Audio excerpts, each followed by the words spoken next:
Nabot na ang ballot boxes alang sa dakbayan sa Talisay. Lakip na ang mga batteries ng gamiton sa vote counting machine kon VCM. Si Chona Carion sa exclusive report.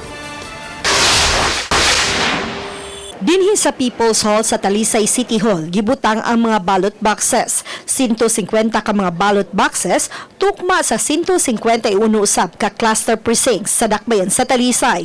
Mato ni City Treasurer Emma Makoto, kinsa mo in charge sa pagtipig niini nga kauban sa ballot boxes ang 151 usab ka buok nga batteries alang sa vote counting machine.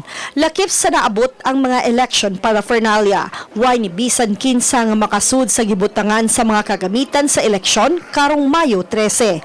Karon gikuha na mong yawi sa People's Hall tungod kay nana mo digisud ang mga boxes o kuan kaning ilang battery. Gipaabot nga moabot ang mga VCM sa Mayo 1 hangtod 9. Gumikan kay sa Mayo 10, ana-ana sa mga presinto ang vote counting machine alang nasa testing and sealing. Gipahibaw usab ni Makoto nga sa Mayo 10 ug 11 usab mga bot ang official ballots. Ready na para May 13 election. Uban ni Marlon Melgaso, Chona Carion, Balitang Bisdak.